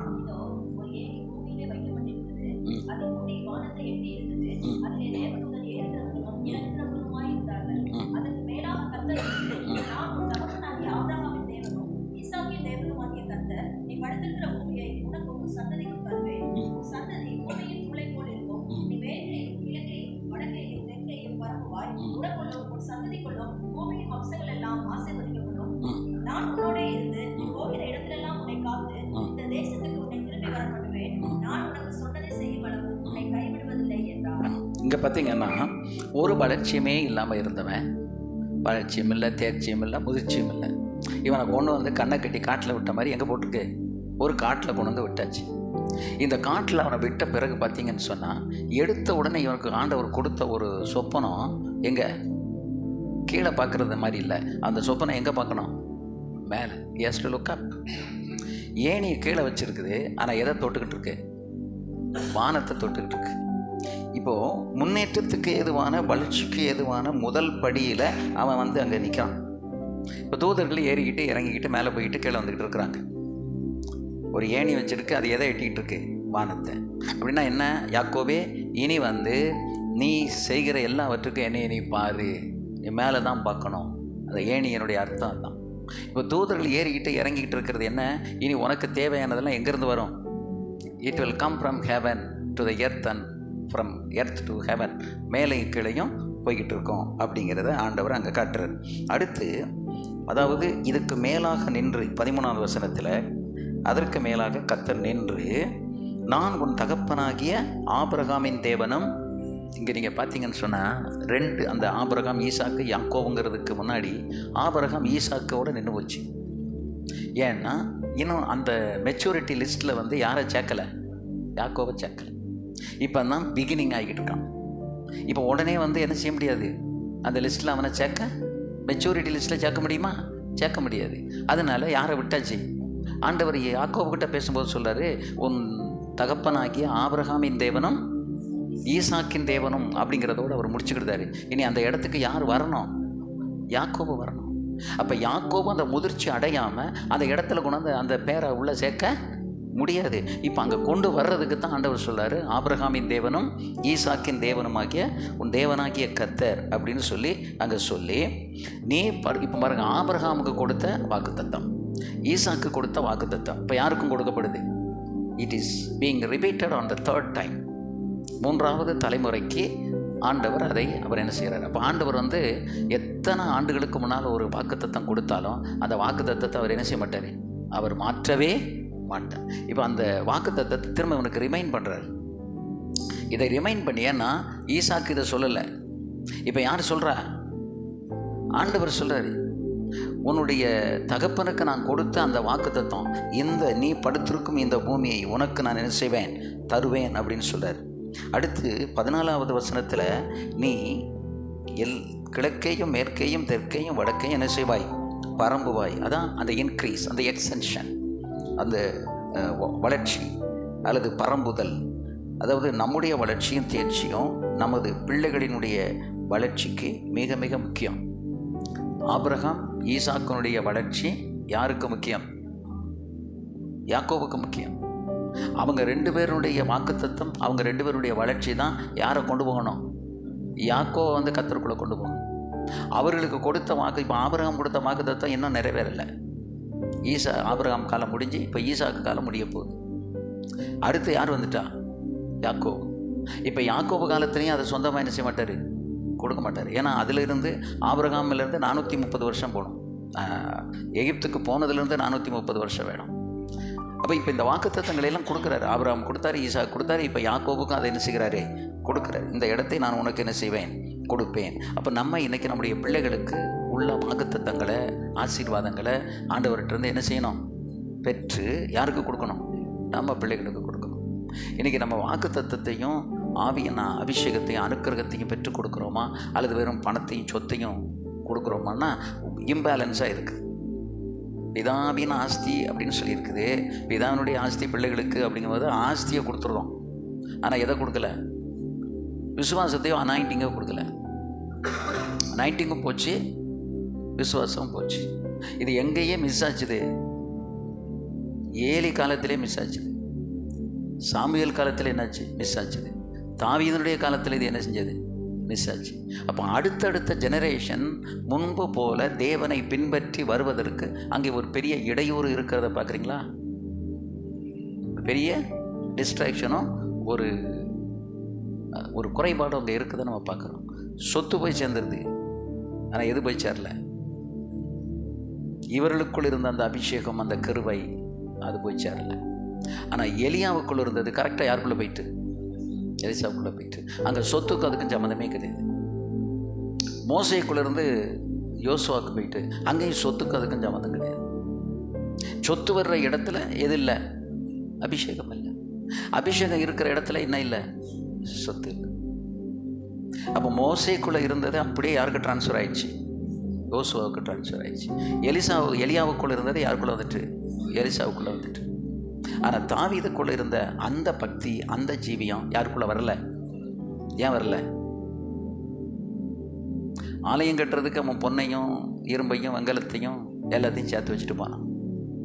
அவனுக்கு நீதிமொழி எப்போ வந்து, இவனுக்கு நீதிமொழி முன்னாலே வந்துட்டு. யாருக்கு? தாவீதுக்கு வந்து நீதிமொழி முன்னாலே வந்துடுச்சு. ஆனால் சாலமோனுக்கு நீதிமொழி எப்போ வந்துச்சு? கண்ணு கெட்ட பிறகு தான் சூரிய நமஸ்காரம்னு கதைக்கு வந்துச்சு. எல்லாம் அனுபவித்து ஒன்றும் இல்லைன்னு தெரிஞ்ச பிறகு உட்காந்து அவன் நீதிமொழி எழுதினான். ஆனால் தாவீது ஒன்றுமில்லாமலே குகைகளையும் அங்கேயும் இங்கேயும் சுற்றி தலையிலேயே சங்கீதங்களை எழுதிட்டான். தேவனோடு நெருங்கி வந்தான். இவனை ஆண்டவர் 2 தடவை எச்சரித்தார். ஆனாலும் அவன் மறந்துடுமலை. ஏன்னா கேடுபாடு வந்துட்டு. இஸ்ரவேல் தேசத்தை விக்கிரகத்தால் நிரப்பின அந்த குற்றம் யாரை சாரும்? இவன் ஏற்கனவே அங்கேருந்தே கண்ணுக்குட்டி வந்துக்கிட்டு இருக்கு. இவன் 10ஆம் குறைக்கு இவன் வந்து என்ன பண்ணிட்டான், அமோனியர்களுக்கு ஒரு தெய்வம், சீதோனியர்களுக்கு ஒரு தெய்வம், எகிப்தியர்களுக்கு தெய்வம்னு எல்லாத்துக்கும் எங்கே உணர்ந்து கட்டி வச்சுட்டான். இடம் விசாலமாக இருக்குது அப்படின்னு கேட்டுட்டான். அதனால தான் சாலமோனுடைய காலத்துக்கு பிறகு ஆண்டவர் வந்து அவனுடைய அதிகாரத்தையும் ஆட்சியும் பறித்தார். இனி இவன் கையில் இருந்தால் சரி வராது. நீங்கள் அதுக்கப்புறம் நீங்கள் சவுலுக்கு பிறகு நீங்கள் பார்த்தீங்கன்னா இஸ்ரவேலில் வந்த ராஜாக்களையும் யூதாவில் வந்த ராஜாக்களையும் பார்த்தா, யூதாவிலேயாவது 1-2 பேர் நல்லவன் இருந்தான். இஸ்ரேலில் வந்து இல்லை. இஸ்ரவேலுடைய ராஜாக்கள் அத்தனை பேரும் சரியான லெவலில் இல்லாமல் ஆண்டவரை ஆலயத்தை தீட்டுப்படுத்தி தேவ ஜனங்களை தவறான கொள்கைக்குள்ளே நடத்தி கேடுபாடான காரியங்களைத்தான் அவர்கள் என்ன செய்தார்கள், அவர்கள் செய்து கொண்டு வந்தார்கள் என்று நாம் பார்க்குறோம். அப்போ நாம் இன்றைக்கி எப்படி இருக்கிறோமோ அதை வச்சு தான் நம்முடைய பிள்ளைகளுக்கு வந்து சொத்துக்களை விட சொத்து ஆண்டவர் ஈஸியாக கொடுத்துருவார். ஆனால் எதை கொடுக்க முடியாது, அபிஷேகத்தை கொடுக்க முடியாது. அப்போ நம்ம அவங்கள நடத்த வேண்டியது எதில் நடத்தணும்? அபிஷேகம், கிருபை கூட நடத்தணும். அனாயிண்டிங். அந்த அனாயிண்டிங், தாய் தகப்பனுக்குள்ள அனாயிண்டிங்க பிள்ளைகள் வந்து உபவாசம் இருந்து ஜெபம் பண்ணி அதை பெற்றுக்கொண்டார்கள் என்று சொன்னால் அவங்களுக்கு 2மே குறைபடாது. எது? அபிஷேகமும் குறைபடாது, பொருளாதார காரியங்களையும் குறைபடாது. ஏன்னா நம்ம எதை பெறணுமோ அதை நம்ம பெற்றுவிட்டோம். முதலாவது என்னுடைய ராஜ்யத்தையும் அவருடைய நீதியும் தேடுங்கள், அப்பொழுது மற்றவர்களெல்லாம் உங்களுக்கு கூட கொடுக்கப்படும். அப்போ இதெல்லாத்தையும் நம்ம பெற்றுவிட்டால் கூட நமக்கு வர வேண்டியது எல்லாமே நமக்கு ஆட்டோமேட்டிக்காக வந்துடும். ஆனால் அது வந்துச்சு அப்படின்னா இது வரவே வராது. அப்போ நம்ம பக்திக்குரிய இதில் உபவாசம் இருக்கிறதுலையும் செபிக்கிறதுலையும் இரவு பகல கத்தரை தேடுறதுலையும் இதில் தான் நம்முடைய பிள்ளைகளுக்கு நம்ம மாதிரி காட்டணும். அதில் நம்ம மாதிரி காட்டினா தான் நம்ம பிள்ளைகள் அதில் பிள்ளைகளையும் ஒழுங்காக வளர்ப்பாங்க. இப்போ நாங்கள்லாம் தேவ சமூகத்தில் முழங்கால் நின்னே தான் 3 பிள்ளைகளையும் வளர்த்து 3 பிள்ளைகளுக்கும் வந்து பொண்ணுக்கோ மாப்பிள்ளைக்கோ எங்கேயும் அலையில ஆண்டவரே வந்து கொண்டு வந்தார். ஏன்னா 40 நாள் நானும் பாசமாக கைகோர்த்து ஒவ்வொரு பிள்ளைகளுக்கும் ஜெபித்தோம். ஜெபித்ததுனால ஏற்ற துணையை கர்த்தர் என்ன செய்தார், கொண்டு வந்தார். இன்றைக்கி 3 பேருமே ஊழியம் செய்கிறாங்க. 3 பேருடைய ஊழியத்துலேயும் கர்த்தர் கஷ்டம் இல்லைன்னு சொல்ல முடியாது, கஷ்டங்கள் இருக்குது.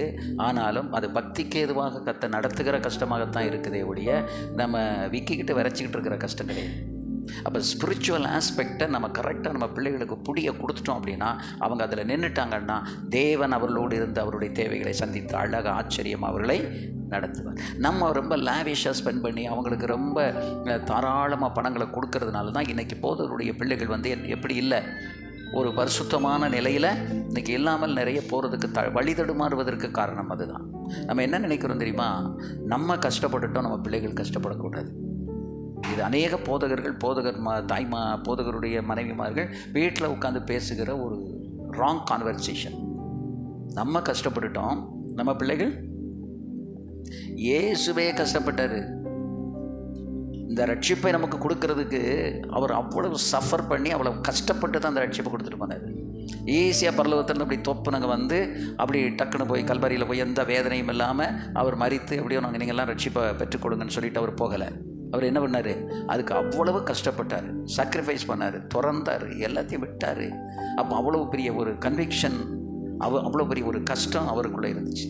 அந்த கஷ்டம் அவங்களுக்குள்ளே இருந்ததுனால தான் அந்த ரட்சிப்பை இன்றைக்கி சுதந்திரிக்கிறத லேசாக சுதந்திரிக்க முடியாது, பணத்தினால வாங்க முடியாது. எருசலேமுக்கு போய் வந்ததுனால நமக்கு ரட்சிப்பு வந்து நமக்கு நிறைவேறாது. ரட்சிப்புங்கிறது வந்து எப்படி ரத்தம் சிந்தப்பட்டதோ அது மாதிரி நம்மளும் கஷ்டப்பட்டு தான் என்ன செய்யணும், இந்த ரட்சிப்பை நாம் சுதந்திரிக்க மாட்டோம். அதுபோல் இந்த ரட்சிப்பை காப்பாற்றுறதுக்கும் எப்படி இருக்கணும், கஷ்டப்படணும். கஷ்டப்படாமல் ரட்சிப்பை காப்பாற்ற அது ஃபீட்பேக் எழுதுறதுக்கு இந்த மீட்டிங் உங்களுக்கு எப்படி இருந்தது, என்ன நீங்கள் அப்சர்வ் பண்ணிங்கிற உங்கள் ரிஃப்ளெக்ஷன், அதுக்காக தான் அந்த பேப்பர். அது என்னென்னு சொல்லாமலே கொடுத்ததுனால யாருக்கு சிலருக்கு புரியலை, ரைட். அப்போ யாக்கோபு பாருங்கள், இப்போ ஒரு உன்னதமான அனுபவத்தை ஆண்டவர் காட்டினார், வாக்குத்தத்தத்தை கொடுத்தாரு, எக்ஸ்டென்ஷன் இன்க்ரீஸ் எல்லாத்தையும் அவனுக்கு சொல்லி அவனுடைய மூதாதையருக்கு அல்லது முற்பிதாவுக்கு கொடுத்த வாக்குத்தத்தத்தை அவனுக்குள்ளே ரிப்பீட் பண்ணி சீலடிச்சிட்டார், உறுதிப்படுத்திட்டார். இப்போ நம்முடைய வளர்ச்சியும் தேர்ச்சியும் முதிர்ச்சியும் நமது பிள்ளைகள் மற்றும் ஆவிக்குரிய சந்ததியின் வளர்ச்சிக்கு ஏதுவாக அது என்ன செய்ய வேண்டும், அது அமைய வேண்டும். நம்முடைய சபையில் இருக்கிற மக்கள் அவருடைய வளர்ச்சிக்கு, நம்ம பெற்ற பிள்ளைங்களுடைய வளர்ச்சிக்கு, எல்லாத்துக்கும் நம்முடைய வளர்ச்சி முதிர்ச்சி தேர்ச்சி எப்படி இருக்க வேண்டும், மாதிரியாக இருக்க வேண்டும். அந்த 28:15 நீங்கள் வாசிக்கும்போது, நான் உன்னோடு இருந்து நீ போகிற இடத்திலெல்லாம் உன்னை காத்து இந்த தேசத்துக்கு உன்னை திரும்பி வர பண்ணுவேன், நான் உனக்கு சொன்னதை செய்யும்பொழுது உன்னை கைவிடுவதே இல்லை. பயந்து கொண்டிருந்தவன், சகோதரனுக்கு பயந்து கொண்டிருந்தவன், மனதளவில் அவனுக்கு ஒரு வளர்ச்சி இல்லை, ஒரு முதிர்ச்சி இல்லை, ஒன்றும் கிடையாது. ரொம்ப with a great fear he came to the place called Luz. அந்த இடத்துக்கு வரும்போது அவன் அவ்வளவு பயந்து போய் வந்தான். ஆனால் ஒரே ராத்திரி ஒரே ஒரு சொப்பனத்தில் அவனுடைய லாங் லைஃபுக்கு தேவையான அத்தனை, அவன் மரிக்கிற வரைக்குள்ள அத்தனை வாக்குத்தத்தங்களையும் ஆண்டவர் கொடுத்துட்டார். அவருக்கு என்ன கொடுத்தாரு, he became the center of his life. யார், இதுவரைக்கும் யாக்கோபு யாராக இருக்க போகிறான் என்று அவனுக்கு தெரியாது. போய் கல்யாணம் முடிச்சிடுவான்னு சொல்லி அப்பா அனுப்புனார். ஆனால் போகிற வழியில் இவ்வளோ பெரிய மாற்றமாக அவனுக்கு ஆச்சரியமாக இருந்தது. இப்போ அவனுக்கு வந்து என்ன கிடைச்சது அப்படின்னு சொன்னால், ஆண்டவர் தான் என் வாழ்க்கையில் எல்லாம் முக்கியம் அப்படிங்கிறத அவன் புரிஞ்சுக்கிட்டான். ஏன்னா அவர் வந்து எல்லாத்தையும் சொல்லிட்டார், நீ போகிற இடையில உன்னை காத்து உனக்கு சாப்பாடு தந்து உன்னை பாதுகாத்து திரும்பவும் என்ன செய்வேன், இங்கே கொண்டு. இப்போ யாரை பிடிக்கணும், ஆண்டவரை பிடிக்கும். இனி இவரை பிடிச்சா தான் நம்ம கடைசி வரை கரை சேரும். இதைத்தான் நம்ம பிள்ளைகளுக்கு நம்ம சொல்லிக் கொடுக்கணும். நாங்கள் உங்களுக்கு எல்லாம் சேர்த்து வச்சுருக்கோம், நாங்கள் உங்களுக்கு எல்லாம் தந்திருக்கோம், நீங்கள் எடுத்து சௌரியமாக இருக்கலாம் அப்படிங்கிறத விட்டுட்டு நம்ம பிள்ளைகளுக்கு எந்த கன்விக்ஷனை கொடுக்கணும், இந்தா நீ கர்த்தரை பிடிச்சிக்கோ, நீ ஆண்டவரை பிடிச்சிக்கோ. சீகன் பால்கனுடைய அம்மா வந்து மரிக்கும்போது, மகனே எனக்கு உனக்கு கொடுக்கறதுக்கு ஒன்றும் இல்லைப்பான்னு ஒரு பைபிளை தூக்கி கையில் கொடுத்து, இந்த பைபிளை வச்சுக்கோன்னு கையில் கொடுத்துட்டு செத்து போனாங்க. அந்த பைபிளை ஒரு சின்ன 13-14 வயசில் படிக்க ஆரம்பித்த பிறகு தான் அவர் வந்து எங்கே வந்தார், 30 வயசில் தரங்கம்பாடிக்கு வந்து ஒரு 3 நாள் அந்த கடற்கரை மணல்லையே காத்து கிடந்து, அதுக்கப்புறம் உள்ளே வந்து அந்த தரங்கம்பாடியில் இன்றைக்கி பெரிய 7 வருஷத்தில் பெரிய புரட்சியை பண்ணிட்டு போயிட்டார். இந்த தமிழ் பைபிளை முதல்ல அச்சு கோர்த்ததே யார் தான், சீகன் பால்க்கு தான். அப்படி ஒரு ரிமார்க்கபிள் காரியத்தை அவர் வந்து அன்றைக்கி செய்துட்டு போயிட்டார். ஏன்னு கேட்டால் அவங்க அம்மா எதை எடுத்து கொடுத்தாங்க, இந்த பைபிளை கையில் தூக்கி கொடுத்தாங்க. இதுக்கு பதிலாக அவங்க வீட்டு சொத்து பத்திரத்தை கொடுத்துருந்தா அவர் அங்கேருந்து வந்திருக்க மாட்டார். அப்போது நம்ம பிள்ளைகளுக்கு நம்ம கொடுக்க வேண்டியது என்ன, இப்போ ஆண்டவர் அவனுக்கு கொடுக்கறது எல்லாமே இப்போ வாயில் தான் சொல்கிறார். என்ன சொல்கிறாரு, உன் லைஃபுக்கு வேண்டிய எல்லாம் ஆளினால் நான் தான். அதாவது உன் லைஃபுக்கு, உன்னுடைய கோல், உன்னுடைய அச்சீவ்மெண்ட், அதாவது உன்னுடைய வாழ்க்கைக்கு நோக்கத்துக்கு சாதனைக்கு மையமாக இருப்பவர் யார், தேவன். வாழ்க்கையினுடைய மையம் அவர்தான், நோக்கத்தினுடைய மையம் அவர்தான். அதுக்கப்புறம் என்னது? சாதனையின் மையம் அவர்தான். வாழ்ந்தாலும் சரி, சாதிச்சாலும் சரி, யார் இல்லாமல் முடியாது, ஆண்டவர் இல்லாமல் முடியாதுங்கிறத யாக்கோவுக்கு சீல் பண்ணி அங்கிருந்து கொடுத்துட்டார். எப்போ வளர்ச்சி இதிலிருந்து தான் அவனுக்கு துவங்குது. பெத்தேலுக்கு பிறகு இனிமேல் இவனுடைய வாழ்க்கையில் திசை என்ன செய்தது? மாறிவிட்டு எய்ம்லெஸ்ஸாக வந்தான். அவனுக்கு ஒரே ஒரு எய்ம் என்ன? கல்யாணம் பிடிக்கணும், மாமா வீட்டுக்கு போனோம், கல்யாணம் பிடிக்கணுங்கிற எண்ணத்தில் மட்டும்தான் வந்தான். ஆனால் அப்படி வந்தவனுக்கு இப்போ வாழ்க்கை திசையவே கர்த்தர் மாற்றி விட்டுட்டார். உன்னை கைவிடுவதும் இல்லை. அவர் சொல்லிருப்பாங்க 28:15-20 இந்த 2 வசனத்தில் அவனுக்கு ப்ராமிஸ் பண்ணுறாரு, ப்ரொடெக்ஷன் கொடுக்குறாரு, ப்ராவிடன்ஸ் கொடுக்குறாரு, அஷூரன்ஸ் கொடுக்குறாரு. அதாவது வாக்குத்தத்தம் கொடுத்துட்டாரு, பாதுகாப்பு கொடுத்துட்டாரு. உன்னோடே இருந்து உன்னை காத்து உன்னை திரும்ப வர பண்ணுவேன், உன்னை நான் கைவிடுவதில்லை. அப்போ அவர் என்னெல்லாம் கொடுத்துட்டாரு? Promise, protection, providence and assurance. யாக்கோபின் வளர்ச்சியும் தேர்ச்சியும் முதிர்ச்சியும் தேவ சித்தத்தின்படி தான் இருக்க போகிறது என்று அங்கே ஒரு பெரிய கன்விக்ஷன் ஆகிப்போச்சு. இனி சுயமாக சிந்திக்க முடியாது, சுயமாக போக முடியாது, எதுவும் செய்ய முடியாது. எல்லாமே எப்படி போனோம்? தேவனுடைய சித்தத்துக்குள்ளே தான் இருக்கணுங்கிறத இப்போ அவனுக்கு தெளிவாக ஆண்டவர் உணர்த்திட்டார். அதான் 28:16 22 வரைக்கும் நீங்கள் பார்த்தீங்கன்னா அவனுக்குள்ளே இருக்கிறதான ஒரு பெரிய மாற்றத்தை நான் பார்க்கலாம். இப்போ யாக்கோபு நித்திரை தந்தை விழித்த போது மெய்யாகவே கர்த்தர் இந்த ஸ்தலத்தில் இருக்கிறார், இதை நான் அறியாதிருந்தேன் என்றான். தேவ பிரசன்னத்தை உணர துவங்கிட்டான். ரெண்டாவது, அவனுக்குள்ள கர்த்தரை குறித்த பயம் வந்துருச்சு. இந்த பயம் அவன் பயந்து இந்த ஸ்தலம் எவ்வளவு பயங்கரமாக இருக்குது, தேவனுடைய வீடு இல்லாமல் இது வேறல்ல, இது வானத்தின் வாசல் அப்படின்னு சொல்லிட்டான். அதிகாலையில் யாக்கோபு எழுந்து தன் தலையின் கீழ் வைத்திருந்த கல்லை எடுத்து அதை தூணாக நிறுத்தி அதன் மேல் எண்ணெய் வார்த்து, இதெல்லாம் அவனுக்கு எப்படி தெரியும்? இதெல்லாம் யார் செய்துக்கிட்டு இருந்தா? ஈசாக்கு. வீட்டில் இருக்கிற வரைக்கும் பலிபடம் கட்டுறதோ பலி செலுத்துறதோ எல்லாம் யாருடைய வேலை? தகப்பனுடைய வேலை. பிள்ளைகளுக்கு அதுக்கு சம்மந்தம் இல்லாமல் இருந்துச்சு. இப்போ இவனே பலிபடம் கட்டலை, ஏன்னா கையில் ஆடு கிடையாது. ஆனால் அவன் ஒரு கல்லை தூக்கி நிறுத்தி கையில் வச்சிருந்த எண்ணெயை ஊற்றி அந்த கல்லுக்கு அவன் அபிஷேகம் பண்ணிவிட்டு அந்த ஸ்தலத்துக்கு பேரையும் மாற்றிட்டு போயிட்டான். இவன் திருப்பி இதே இடத்துக்கு பெத்தேலுக்கு வரப்போகிறான்னு அவனுக்கு தெரியுமா? தெரியாது. ஆனால் அவன் லூஸை எப்படி மாற்றிட்டு போயிட்டான்?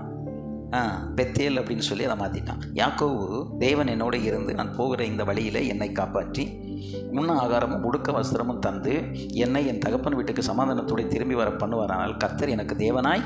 இப்போ தான் இவன் கமிட் பண்ணுறான், you will be my God. இப்போ இது வரைக்கும் அவனுக்கு அந்த ஒரு இதை சொல்கிறதுக்கு முடியலை. இப்போ என்னை இதெல்லாம் நடத்திட்டான்னா என் வாழ்க்கையில் யார் தான் எனக்கு கர்த்தர்? என் தேவன் தான் எனக்கு கர்த்தர் அப்படிங்கிறத அவன் கமிட் பண்ணுறான்.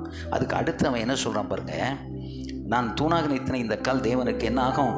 வீடாகும். தேவரீர் எனக்கு தர எல்லாவற்றிலும் உமக்கு என்ன கொடுப்பேன்? தசமமாகம் கொடுப்பேன். இப்போ இவன் வளர்ந்து ஒரே ராத்திரியில் வளர்ந்துருக்கான் பாருங்க. இதுவரைக்கும் தசமத்தை பற்றி, காணிக்கையை பற்றி, பலியை பற்றி, அபிஷேகத்தை பற்றி எதுவுமே பேசாதவன் ஒரு சொப்பனத்தில் டேர்னிங் பாயிண்ட் ஆகி, இதுதாங்க அந்த ரட்சிப்பு. இந்த சரியான ரட்சிப்புங்கிறது என்னது? இதுதான். இப்போ அவன் சொல்கிறான் பாருங்க, நான் இப்போ என்ன கொடுப்பேன்? தசமபாகம் கொடுப்பேன். நான் தசமபாகத்தை கர்த்தருக்கு கொடுப்பேன். அதனால தான் நான் எப்போவுமே சொல்லுவேன், தசமபாகத்தை போட்டு நம்ம பேசிட்டு கிடக்க வேண்டாம். ரட்சிக்கப்பட்டு ஒழுங்காக ஆண்டவரோடு இருந்தால் தசமம் கொடுக்கலன்னா அது தவறு என்று அவங்களுக்கு அந்த கன்விக்ஷன் வந்துடும். அவங்களே தானால என்ன செய்ய ஆரம்பிச்சிருவாங்க? கொடுக்க ஆரம்பிச்சிருவாங்க. ஆனால் அந்த கன்விக்ஷன் இல்லை அப்படின்னா அவங்களால கொடுக்க முடியாது. அப்போ லூஸை பெத்தேலை மாற்றி தேவன் தனக்கு ஆளுகை செய்கிறவராக இருக்க வேண்டும் என்று அவன் இப்பொழுது மாற்றிக்கொண்டான். இது யாக்கோபினுடைய வாழ்க்கையிலே ஒரு பெரிய வளர்ச்சியின் முதல் படி. இனி அடுத்த மாதத்தில் நம்ம வளர்ச்சியை எப்படி பரிசோதிப்பது? நம்ம வளர்ந்துருக்கோமா, வளரலையா, நமக்குள்ளே இருக்கிற வளர்ச்சி எவ்வளவு இருக்குது, என்ன ஏதுங்கிறதுக்கு ஒரு 16 பாயிண்ட் இருக்குது. அதை அடுத்த மாதத்தில் நாம் இதை என்ன செய்யலாம்? தொடர்ந்து நாம் படிக்கலாம்.